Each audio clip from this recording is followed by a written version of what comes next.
Hi juniors, இன்றைக்கி daily dose of compulsory question சீரீஸில் day 3 இருக்கும். இன்றைக்கி ஒரு சில ரீசனிங் கொஸ்டின்ஸ்லாம் பார்த்துடலாம். ஃபஸ்ட்டு கொஸ்டின் பாருங்கள், கெமிஸ்ட்ரியில் carbon monoxide is more stable at high temperature.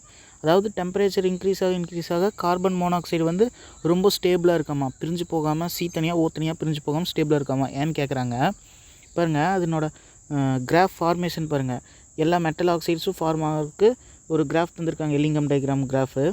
அதில் பாருங்கள், மற்ற எலமெண்ட்ஸோட ஆக்சைடு ஃபார்மேஷன் பாருங்கள். Ag2O சில்வர் ஆக்சைடு ஃபார்ம் ஆகுது, இங்கே மெர்க்குரி ஆக்சைடு ஃபார்ம் ஆகுது, இங்கே காப்பரோட ஆக்சைடு ஃபார்ம் ஆகுது, நிக்கலோட ஆக்சைடு ஃபார்ம் ஆகுது. எல்லாத்துலேயுமே பாருங்கள், லெஃப்ட் டு ரைட் போகும்போது இன்க்ரீஸ் தான் ஆகுது, மேலே தான் போகுது. ஆனால் நம்ம கார்பன் மோனாக்சைடு கேட்டிருக்காங்க இல்லையா, அது மட்டும் பாருங்கள் ஒரு எக்ஸெப்ஷன் மாதிரி மேலேருந்து கீழே வருது, அதாவது கம்மியாகிட்டு வருதுன்னு அர்த்தம். பார்த்தீங்களா, இந்த லைன் பாருங்கள், அதுதான் ரீசன். அது பாருங்கள் ஏன்னு அதை சொல்லியிருக்காங்க. Graph for the formation of carbon monoxide straight line, அதே ஸ்ட்ரெயிட் லைன் தான் வித் நெகட்டிவ் ஸ்லோப். இது எல்லாமே பாருங்கள் பாசிட்டிவாக இன்க்ரீஸ் ஆகிருக்கு, ஆனால் இது மட்டும் டிக்ரீஸ் ஆகிறதுனால இதுக்கு வந்து நெகட்டிவ் ஸ்லோப் இருக்குது. ஏன்னா delta S is positive as 2 moles of carbon monoxide gas is formed by the consumption of 1 mole of oxygen gas. First இந்த டெல்டா எஸ்னா என்னென்னு பாருங்கள். டெல்டா எஸ்னா என்ட்ரோபி, அதாவது ரேண்டம்னஸ் ஆஃப் மாலிகுல்ஸ். இப்போது ஒரு பாக்ஸ் இருக்குதுன்னு வச்சுக்கோங்க, அதுக்குள்ளே ஒரு 3 மாலிகுல்ஸ் இருக்குதுன்னு வச்சுக்கோங்க. இது ரேண்டமாக அங்கேயும் இங்கேயும் ஜிக்ஸாக பேட்டர்னில் மூவ் ஆச்சுன்னா இப்போ ஒரு ரேண்டம்னஸ் இருக்குதுன்னு வச்சுக்கோங்க. டெல்டா எஸ் வேல்யூ இருக்குதுன்னு வச்சுக்கோங்க. இப்போ அதே பாக்ஸில் 5 இருந்துச்சுன்னா இதுக்கு இன்னும் டெல்டா எஸ் வேல்யூ அதிகமாக தான் இருக்கும், ஏன்னா இதில் இன்னும் நிறைய மாலிகுல்ஸ் இருக்கிறதுனால ரேண்டம்னஸ் அதிகமாகும். அப்போ டெல்டா எஸ் வேல்யூ பாசிட்டிவாக இன்க்ரீஸ் ஆகும். இப்போ இங்கே என்ன சொல்லியிருக்காங்க பாருங்கள், 2 moles of carbon monoxide gas is formed by the consumption of 1 mole of oxygen gas. Oxygen கேஸ்னால் 2 ஆக்சிஜன் சேர்ந்தது தான் ஆக்சிஜன் கேஸ். அதாவது இந்த ஒரு ஆக்சிஜன் மாலிகுல்லேருந்து 2 moles of carbon monoxide form ஆகுதாமா. இந்த ஆக்சிஜன் தனியாக பிரிஞ்சு ஒரு கார்பன் கூடயும் இந்த ஆக்சிஜன் தனியாக பிரிஞ்சு ஒரு கார்பன் கூடயும் சேர்ந்து 2 moles of carbon monoxide form ஆகுது. அதாவது ஃபஸ்ட் இப்படி இருக்குன்னா இது தனியாக 2 மோல் வரும் கார்பன் மோனாக்சைடு, இந்த மாலிகுல் தனியாக 2 கார்பன் மோனாக்சைடு வரும். அப்போது இன்னும் இன்க்ரீஸ் தான் ஆகுது, அதனால் என்ட்ரோபி வந்து பாசிட்டிவ் அப்படின்னு சொல்கிறாங்க. இப்போ அதனால் carbon monoxide is more stable at high temperature. இப்போ இதுக்கு கீ பாயிண்ட்ஸ் என்னென்னு பார்த்தீங்கன்னா, கிராஃப் வந்து கார்பன் மோனாக்சைடு ஃபார்மேஷனோட கிராஃப் வந்து ஸ்ட்ரெயிட் லைன் வித் நெகட்டிவ் ஸ்லோப்னு சொல்லணும். அப்புறம் delta S is positive S 2 moles of carbon monoxide gas is formed by consumption of 1 mole of oxygen கேஸ்னு எழுதுறோம். அவ்வளோதான். இப்போ அதே மாதிரி இருக்கிற இன்னொரு கொஸ்டின் பாருங்கள், கன்ஃபியூஷன் ஆகாமல் இருக்கும் பாருங்கள். Carbon monoxide acts as strong reducing agent why. இப்போது ரெடியூசிங்னா என்னென்னு பாருங்கள், ஆக்சிடேஷன் என்னென்னு பாருங்கள். LEO ஜெர், இந்த ஷார்ட்கட் வந்து 11th ஸ்டாண்டர்ட் பாட்னி புக்கில் இருக்குன்னு நினைக்கிறேன். லியோ லாஸ் ஆஃப் ஈனா எலக்ட்ரான், லாஸ் ஆஃப் எலக்ட்ரான்னா ஆக்சிடேஷன், இந்த ஓ வந்து ஆக்சிடேஷன். இது ஜீனா கெயின், ஈனா எலக்ட்ரான், கெயின் ஆஃப் எலக்ட்ரான்னா ரிடக்ஷன், இந்த ஆர் வந்து ரிடக்ஷன். ஓகேங்களா. இப்போது ஸ்ட்ராங் ரெடியூசிங் ஏஜென்ட் ஆக்ட் ஆகுது அப்படின்னு சொல்கிறாங்க. அப்போ என்னென்னா, கார்பன் மோனாக்சைடு வந்து இன்னொரு மற்ற காம்பவுண்ட்ஸில் மற்ற காம்பவுண்ட்ஸை ரெடியூஸ் பண்ணுதுன்னு சொல்கிறாங்க. அப்போ என்னென்னா, ரெடியூசிங் ஏஜென்ட் என்ன பண்ணுங்க, கெயின் ஆஃப் எலக்ட்ரான்ஸ். அது மட்டும் இல்லாமல் அடிஷன் ஆஃப் ஆக்சிஜன்னாலும் ஆக்சிடேஷன், இங்கே ரிமூவல் ஆஃப் ஆக்சிஜன்னாலும் ஆக்சிடேஷன், ரிடக்ஷன். அப்போ இங்கே ரெடியூசிங் ஏஜென்ட்னால் மற்ற காம்பவுண்ட்ஸ்லேருந்து கார்பன் மோனாக்சைடு ஆக்சிஜனை பிரித்து விட்டுருது அப்படின்னு சொல்கிறாங்க. அதான் பாருங்கள், இப்போது இங்கே கார்பன் மோனாக்சைடு வந்து Fe2O3 கூட ஆட் பண்ணுறாங்க. இது என்ன பண்ணுதுன்னா ஆக்சிஜனை பிரித்து விட்டுருது.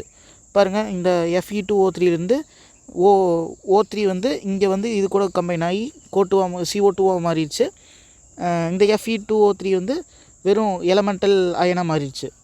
இப்போ இந்த ரியாக்ஷன் எழுதணும் நீங்கள். Carbon monoxide acts as strong reducing ஏஜென்ட்னா என்னென்னு கேட்டாங்கன்னா, ஒயின்னு கேட்டாங்கன்னா இந்த ரியாக்ஷன் நீங்கள் எழுதணும். Carbon monoxide combines with iron oxide to form elemental iron and carbon dioxide அப்படின்னு சொல்லி எழுதி முடிக்கணும். அடுத்தது ஃபிசிக்ஸோடது பாருங்கள். Why it is safer to sit inside a car then standing under a tree during lightning. ஏன் காருக்குள்ளே லைட்னிங் எல்லாம் இருக்கும்போது, தண்டர் லைட்னிங் இருக்கும்போது காருக்குள்ளே உட்காந்தா ஏன் நம்மளுக்கு சேஃப் அப்படின்னு கேட்குறாங்க. பாருங்கள், the metal body of the car provides electrostatic shielding since the electric field inside is 0. அதாவது இப்போது இங்கே நீங்கள் இந்த காருக்குள்ளே இப்படி இருக்கீங்கன்னு வச்சுக்கோங்க, காருக்குள்ளே இருக்கீங்கன்னு வச்சுக்கோங்க, உள்ளே இருக்கீங்க. இப்போது இது மேலே லைட்னிங் வந்தாலும் இதனோட காரோட பாடி மெட்டல் பாடி தானே, அதில் பட்டு அப்படியே கிரவுண்டுக்கு போயிடுது. கிரவுண்டு கனெக்ஷன் ஆகி கிரவுண்டுக்கு போயிடுது. அதனால் உங்களுக்கு ஒன்றும் ஆகாது. அதுதான் கேட்டிருக்காங்க. The metal body of car provides electrostatic shielding since electric field உள்ள எலக்ட்ரிக் ஃபீல்டு சுத்தமாக ஆக்ட் ஆகாது. அதனால் எலக்ட்ரிக் ஃபீல்டு இஸ் 0. அதை சொல்லியிருக்கேங்க. அதே தான். Lightning electric discharge passes through the body of the car. காரோட பாடியில் பட்டு டைரெக்டாக உள்ளே போயிடுது பூமிக்கடியில் அப்படின்னு சொல்லியிருக்காங்க. இது கீ பாயிண்ட்ஸ் என்னென்னு பார்த்தீங்கன்னா, எலக்ட்ரோஸ்டாட்டிக் ஷீல்டிங்கிற வேர்டு கண்டிப்பாக இருக்கணும். அப்புறம் electric discharge passes through the body of the car. Car கேட்டாங்கன்னா கார் எழுதுங்க, பஸ்ஸுன்னு கேட்டால் பஸ் எழுதுங்க, அவ்வளோதான். அப்புறம் நீங்கள் இந்த கொஸ்டின் பாருங்கள். எல்லோரும் இந்த கொஸ்டின் படிச்சிருப்பீங்க, அப்ளிகேஷன் ஆஃப் கெப்பாசிட்டர்ஸ் படிச்சிருப்பீங்க. அது புக் இன்சைட் தான். ஆனால் டிஸ்அட்வான்டேஜஸ் ஆஃப் கெப்பாசிட்டர் கேட்டாங்கன்னா என்ன பண்ணுவீங்க அது பார்த்துக்குங்க.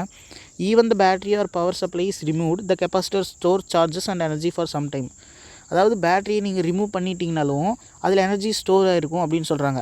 அதனால தான் டிவி வந்து சுவிட்ச் ஆஃப் பண்ணதுக்கப்புறமா அதனோட பேக் சைடு கிட்டே போய் நீங்கள் டச் பண்ணக்கூடாது அப்படின்னு சொல்லியிருப்பாங்க. இது ஒரு சின்னதாக இந்த 2 லைன் பார்த்துக்கோங்க, அவ்வளோதான். மேக்ஸ் பார்க்கலாம். இப்போ சமக்குள்ளே போகிறதுக்கு முன்னாடி finding the rank of the matrix by using minor method. உங்களுக்கு தெரியுமான்னு பாருங்கள். ஃபஸ்ட் எப்படின்னா, இப்போது ஒரு 3x3 மேட்ரிக்ஸ் இருக்குதுன்னு வச்சுக்கோங்க. இதுக்கு வந்து நீங்கள் டிட்டர்மினன்ட் எடுத்து பார்ப்பீங்க. அதுக்கு முன்னாடியே நீங்கள் சொல்லிடுவீங்க, rank of A is less then or equal to 3. 3ஆகவும் இருக்கலாம், அது கம்மியாகவும் இருக்கலாம் அப்படின்னு சொல்லுவீங்க. அப்போ 3x3 டிட்டர்மினன்ட் எடுத்து பார்ப்பீங்க. அதனோட டிட்டர்மினன்ட் வேல்யூ வந்து ஈக்குவல் டு 0ன்னு வந்துருச்சுன்னா ரேங்க் வந்து 3 கிடையாது அப்படின்னு சொல்லுவீங்களா. அப்புறம் 2x2 இதுலேயே 2x2 மைனர் எடுப்பீங்க. 2x2 மைனர் எடுத்து அதுவும் 0 வந்துருச்சுன்னா ரேங்க் ஆஃப் ஏ வந்து 2வும் கிடையாது, அதுக்கும் கம்மி. அப்போ மிச்சம் இருக்குது 1 தான் இருக்குது 1 அப்படின்னு சொல்லுவீங்க. இதே 0 மேட்ரிக்ஸ் இருந்தால் 0. இப்போது இவங்க என்ன சொல்கிறாங்கன்னா பாருங்கள், if the rank of the matrix, இந்த 3x3 மேட்ரிக்ஸோட ரேங்க் வந்து 2ன்னு சொல்கிறாங்க. லேம்டா என்னன்னு கேட்குறாங்க. இப்போ 3x3 மேட்ரிக்ஸோட இது வந்து 2 அப்படின்னு சொன்னாங்கன்னா எப்போ 2வாக இருக்கும்? செகண்ட் மைனர் 2x2 மைனர் எடுக்கும்போது அதனோட வேல்யூ நாட் ஈக்குவல் டு 0 வந்தால் தான் 2x2 ரேங்க் வந்து 2வாக இருக்கும். ஆனால் அதுக்கு முன்னாடி ஸ்டெப் பாருங்கள். அதுக்கு முன்னாடி நீங்கள் என்ன செக் பண்ணியிருப்பீங்க, 3x3 மைனர் போட்டு செக் பண்ணியிருப்பீங்க. அது வந்து 0வாக வந்திருக்கும். அது 0வாக வந்ததுனால தான் ரேங்க் வந்து 3 கிடையாது அப்படின்னு சொல்லிவிட்டு நீங்கள் 2x2 மைனர் எடுத்திருப்பீங்க. ஓகேவா? அப்போ என்ன கண்டிஷன், என்ன 3x3க்கு டிட்டர்மினன்ட் கண்டுபிடிச்சோம்னா ஆன்சர் வந்து 0ன்னு வருது அப்படின்னு சொல்லி கண்டுபிடிச்சிருக்கோம். இப்போ அதை வச்சு லேம்டா வேல்யூ நம்ம கண்டுபிடிச்சிடலாம். இப்போ டிட்டர்மினன்ட் எடுக்கிற இதை மட்டும் ஸ்கிப் பண்ணிடுறேன். பாருங்கள், இதுக்கு டிட்டர்மினன்ட் எடுத்திருக்கேன். இப்போ இது வரைக்கும் வந்து நிற்கிது. இதுக்கப்புறம் பாருங்கள், மல்டிப்ளை பண்ணால் லேம்டா கியூப் -1. இதனோட வேல்யூ 0ன்னு வந்ததுனால தானே நம்ம கண்டிஷன் கண்டுபிடிச்சிருக்கோம். 0ன்னு தான் கண்டிஷனு. அப்புறம் 2 ஈக்குவல் டு போடக்கூடாது. Lambda cube -1 equal to 0, lambda cube equal to 1, lambda equal to 1. அவ்வளோதான், லேம்டாவோட வேல்யூ 1. தேங்க்யூ. எக்ஸ்ப்ளனேஷன் புரியலைன்னா இதில் ஒரு டைம் பார்த்துக்கோங்க, புரியும். தேங்க்யூ.